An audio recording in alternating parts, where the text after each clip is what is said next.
The vaults of IndyCar history don't show J.R. Hildebrand in a favorable light. A man whose career is remembered in heartbreak and sheer misfortune, his career in IndyCar is still on people's minds despite it being about a year and a half since he last raced in the series. He was a journeyman driver, hopping across 6 teams in a less than 12-year period. He drove for Dreyer and Reinbold on 2 separate occasions, 2010 when he made a series debut, and later from 2018 to 2020. He's probably most remembered for his time with Panther Racing from 2011 to 2013. But back when I got into IndyCar, I remembered him being with Ed Carpenter Racing part-time in 2014-16, then full-time in 2017, and also technically part-time with the team in 2015, although the team was called CFH Racing in a merger with Sarah Fisher's team. And lastly, newer fans may remember his brief time at AJ Foyt Racing in 2021 and 2022, which looks to be the swan song of his career. And when there is one more team that he drove for, a pairing that nobody really remembers. Depressingly enough, however, it could still trace some connection back to that fateful May day in 2011. For 2 races serving as a replacement for a replacement, J.R. Hildebrand drove for the other side of that 2011 Indy 500 finish. In this installment of Forgotten Rides, I talk about the time that J.R. Hildebrand drove for Brian Harta Autosports.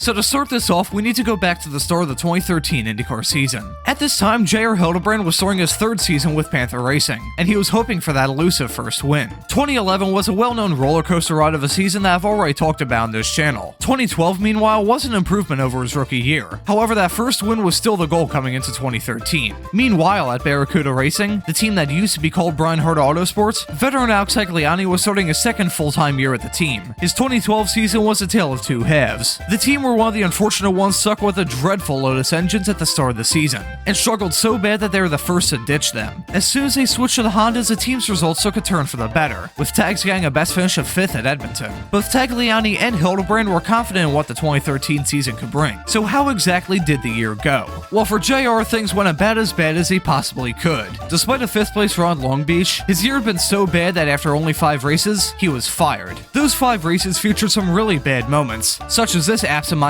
crash with Will Power under yellow at St. Pete, dreadful runs at Barber and Sao Paulo where he finished 17th and 15th respectively, and a crash only 4 laps into the Indy 500 which was a proverbial last straw. After Indy, JR was kicked to the curb and left without a ride, his replacements of Ryan Briscoe and Oriol Servia being announced the same day. Strangely enough, this firing seemed to affect Alex Tagliani the most. Tagliani was free from DNFs in the first 5 races, and even scored a top 10 in St. Pete. Then, immediately following Indianapolis, Alex's season went down a toilet. In the first race at Detroit, he went to the turn 3 runoff area and brought the yellow out, then proceeded to crash in the exact same corner again during that yellow. Then in race 2, he was caught up in the massive pileup on the lap 28 restart. A 22nd place finish in Texas wasn't ideal, and neither were 2 more DNFs in Milwaukee and Iowa. This season was miserable for Tagliani, and will no doubt be the subject of a season review video farther down the line. But the upshot is that after the 13th race of the season in Toronto, Tagliani was fired too. Tagliani's replacements would split the rest of the year, with Luca Filippi taking up 5 of the final 7 races, and J.R. Hildebrand handling the other 2. In a surprising twist of fate, J.R. was now the driver for the same Brian Harta Autosport team that had picked up the pieces that he dropped at Indianapolis in 2011. The first race Hildebrand would do for Baracuda Racing would be the 2013 Grand Prix of Sonoma, a race that I've covered already on this channel. Click the card in the top right if you'd like to see the video about that fustercluck of a race. Surprisingly, considering the chaos that ensued that day, J.R. had a mostly clean race and an unremarkable weekend. Hildebrand would start 18th. Not bad considering it was his first road course race since Barber in April. The race itself was okay, as even after getting spun around by Tony Kanaan and bringing out the 4th yellow, he'd finished the race in 16th. It was the same result as the one Luca Filippi had scored in that car at the race prior in mid-Ohio. This would also mark J.R. Hildebrand's last IndyCar road course race until the Angie's List Grand Prix at the Indianapolis road course in 2015. His next race for the team wouldn't be until the season finale in Fontana. It was a mixed race for JR, as he started an okay 15th, was running as high as 2nd on the lap 235 restart, but only 2 laps after that his Honda engine blew up. Hildebrand would leave a challenging year with his 3rd DNF in just 7 races, being classed in 11th. By the start of 2014, plenty of things had changed. J.R. Hildebrand was now off to the pastures of Ed Carpenter Racing, where he'd drive for the next 4 seasons on both a part-time and full-time basis. Baracuda Networks had left his old team after the 2013 season, renaming it back to Brian Harta Autosport. Luca Filippi, who impressed in his time with the team, was slated to return. However, thanks to sponsorship issues, the team went with Jack Hawksworth instead. Luca, meanwhile, would move over to Ray Hall Lamron Lanigan for 2014, then become teammates with Hildebrand once again farther down the line. In the over 10 years since Hildebrand drove for Baracuda Racing, it's been understandably forgotten. It wasn't a successful partnership, but it's still a quite interesting slice of recent IndyCar history. Thank you all for watching, and have a great afternoon.